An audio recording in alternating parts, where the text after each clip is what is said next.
All right, get ready to dive into some ancient law with a twist. A twist. Oh, yeah. We're cracking open Exodus chapter 22. From. Straight from the King James Bible. Okay. To uncover some surprisingly relevant legal concepts. Everything from property rights to social justice. Interesting. With a few head-scratching punishments along the way. I'm intrigued. You might be surprised what you find tucked away in these ancient verses. Well, what's captivating about this chapter is that it offers a glimpse into the values and societal structures of a civilization very different from our own. Right. It's a fascinating lens through which to view our own legal systems. Okay, so let's jump right into the thick of it. Okay. Exodus 22 dives headfirst into crime and punishment. Crime and punishment. But with some interesting twists. Ah. Imagine you're a farmer in ancient Israel. Okay. You wake up one morning and your prize ox is gone. Gone. Poof. Vanished. Stolen. The thief gets caught, and here comes the penalty. Uh-oh. They have to pay you back 5 oxen. 5 times the loss. What do you make of that? Well, this penalty underscores the critical importance of livestock in ancient Israelite society. These animals weren't mere possessions. They were the backbone of survival and prosperity. I see. An ox, for instance, was essential for plowing fields. Of course. And represented a significant investment. Okay. So the punishment had to be a strong deterrent. 5 oxen is quite the deterrent. Talk about hitting them where it hurts. It is. But it gets even more intriguing with this sun clause for theft. Sun clause. If you're caught red-handed stealing during the day, you're in serious trouble. But if the theft happens under the cover of night, it's a bit murkier. Murkier how? Why the distinction, you think? Well, I think this raises questions about societal safety nets. Interesting. And the desperation that might have driven people to steal. Okay. In broad daylight with witnesses around, theft might be seen as a deliberate act of greed. Right. But under the cloak of night, with fewer eyes watching. You know, perhaps it points to a different story. Right. Maybe a desperate act fueled by poverty or hunger. It's not condoning theft, right, but acknowledging different contexts. That's a thought-provoking perspective. Thank you. Almost like they were factoring in potential societal inequalities. Yeah. It makes you wonder what those who wrote these laws were really trying to address. I wonder. Now, we can't talk about ancient law without mentioning the famous eye for an eye concept, right? But Exodus 22 throws us a curveball. A curveball? How so? It says that killing a thief breaking in at night, justifiable. Okay. But during the day, not so much. Really? What's the rationale there? Yeah, what is the rationale? It might appear contradictory at first, but if we consider the limited security measures of that era, it makes sense.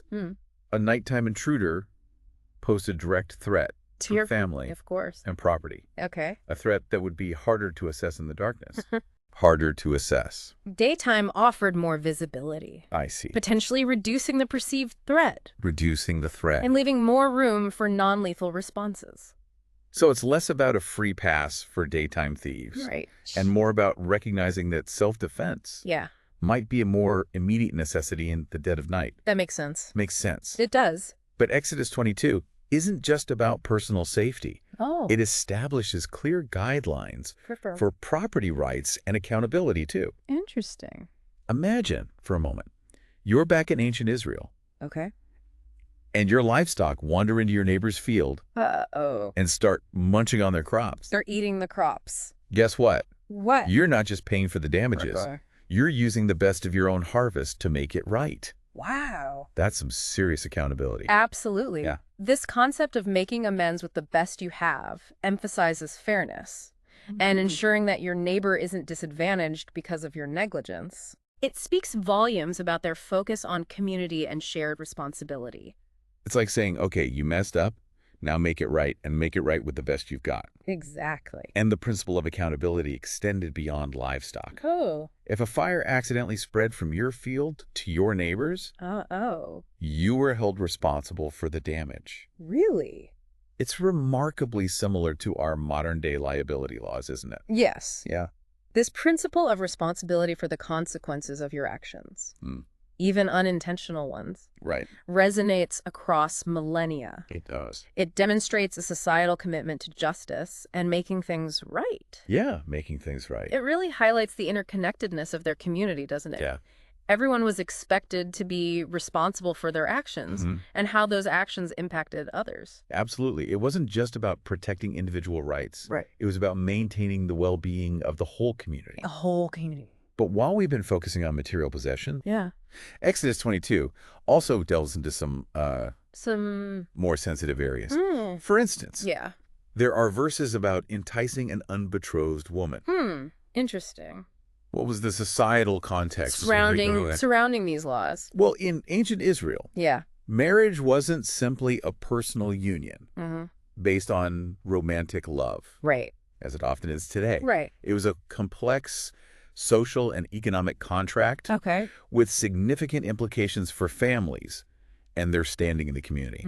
I see. Dowries played a major role. Dowries. And family honor was closely tied to a woman's virtue. Okay. And the sanctity of marriage. So enticing a woman into a relationship outside of marriage wasn't just about personal choices. It could have far-reaching consequences, disrupting these intricate arrangements and bringing shame upon her family. Exactly. Yeah.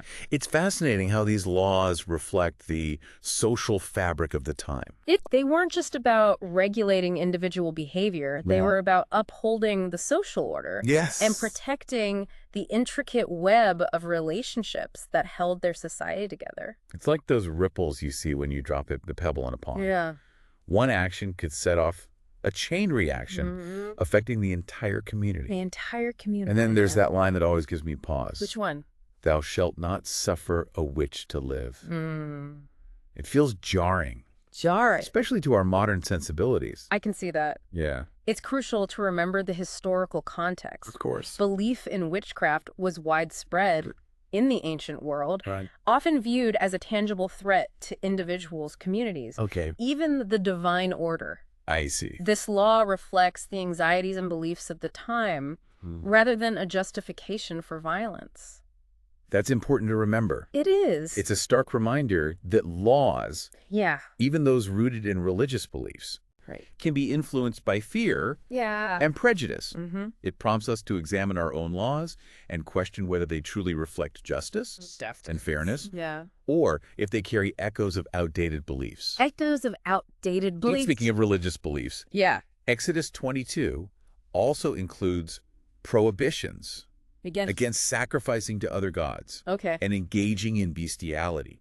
What was the significance of these laws within the context of ancient Israelite society? These prohibitions highlight the central importance of monotheism. Monotheism? The belief in one God in their faith. Worshipping other gods was seen as a direct violation of their covenant with Yahweh, the God of Israel. It challenged the very foundation of their religious identity and threatened their unique relationship with the divine. So it wasn't just about piety. No. It was about defining their identity as a people chosen by their God. Chosen by their God. It was about maintaining their distinct beliefs. And separating themselves from the surrounding polytheistic cultures. It makes you think about how religious beliefs have historically shaped cultural boundaries and influenced legal systems throughout history. Now, one thing that struck me about Exodus 22 is the specificity of certain laws. For example, the rule about not delaying the offering of your first fruits. And liquors. Interesting. That level of detail seems intriguing. Intriguing why? What was the reasoning behind it? This gets to the heart of their agrarian society and their deep connection to the land and its cycles. Their connection to the land. Offering the first and best of your harvest, the first fruits in the wine, which was considered a liquor at the time, was a way of acknowledging God's provision and expressing gratitude for their bounty. It was a tangible act of faith.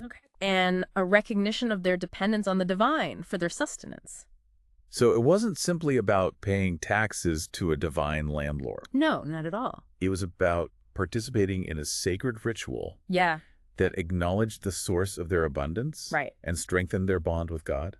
Exactly. It was a symbolic act woven into the fabric of their daily lives. I see. Connecting them to the divine and reaffirming their covenant with God. And this concept of dedicating the first and best wasn't limited to crops. They also had a tradition of dedicating their firstborn sons. Firstborn sons. And livestock to God. Interesting. Hold on a second. Firstborn sons. Yeah. As in giving them up entirely. Well, this seems pretty intense, even for ancient times. That's where it gets interesting. Okay. While the practice of child sacrifice did exist in some cultures, the Israelites developed a system of redemption. Redemption. The firstborn son could be symbolically bought back from God. Bought back. Through a ritual offering. This eventually evolved into the practice of circumcision. Circumcision. Which became a central ritual in their faith.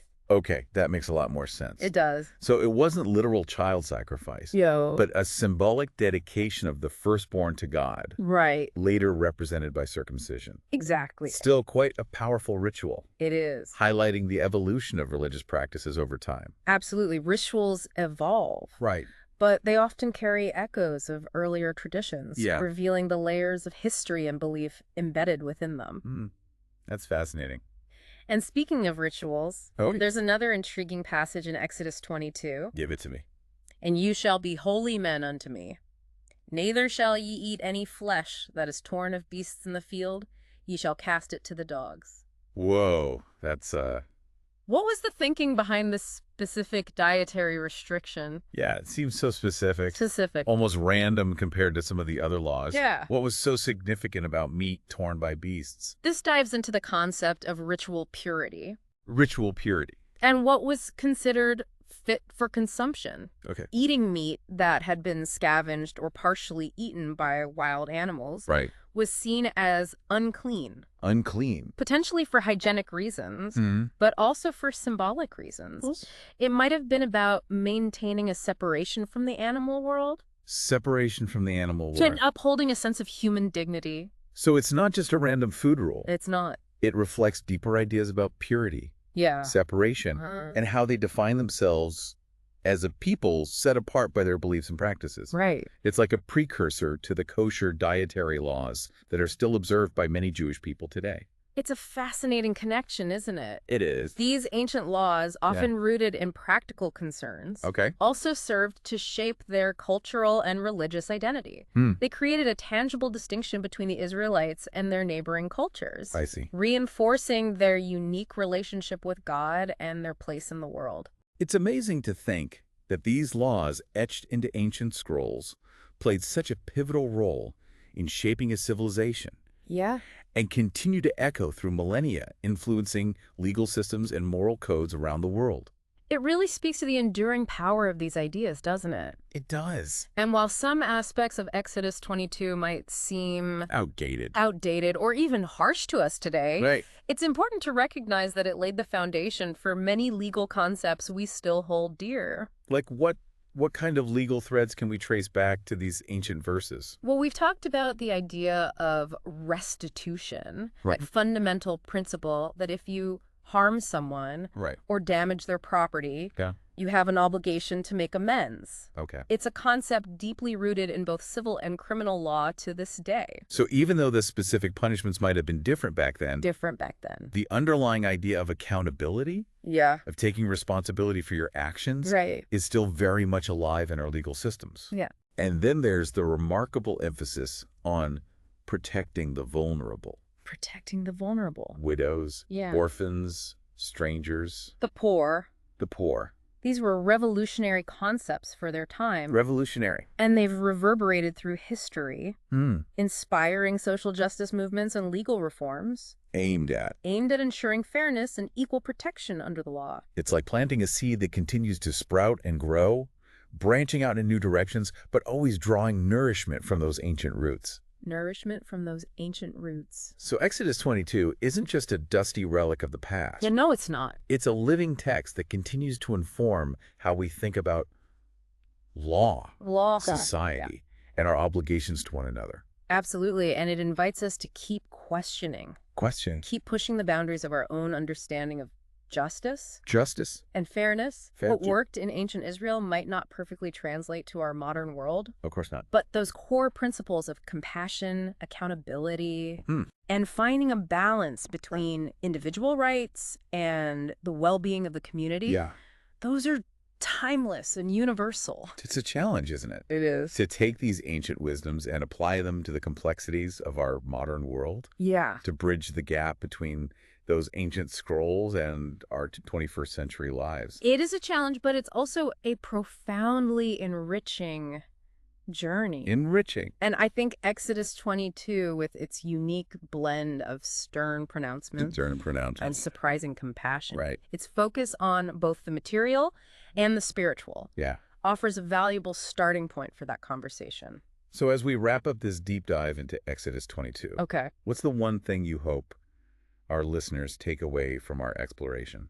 I would encourage our listener to go beyond just reading the words. Beyond the words. Listen for the echoes, the whispers of history carried within these ancient laws. The whispers of history. Imagine the lives of those who lived under these laws, who struggled with them, who shaped them over time. And then ask yourself, how do those echoes resonate in our own time? How do they resonate? What are the laws, both written and unwritten, that govern our world today? What are those laws? And most importantly, are they laws we want to live by? Those are powerful questions that linger long after we close the pages of Exodus. Powerful questions. It's not just about understanding the past. It's not. It's about using that understanding to illuminate our present. And shape a more just and compassionate future. A just and compassionate future. Until our next deep dive, keep exploring those echoes. Keep exploring. And keep asking those tough questions that push us toward a deeper understanding of ourselves and the world around us.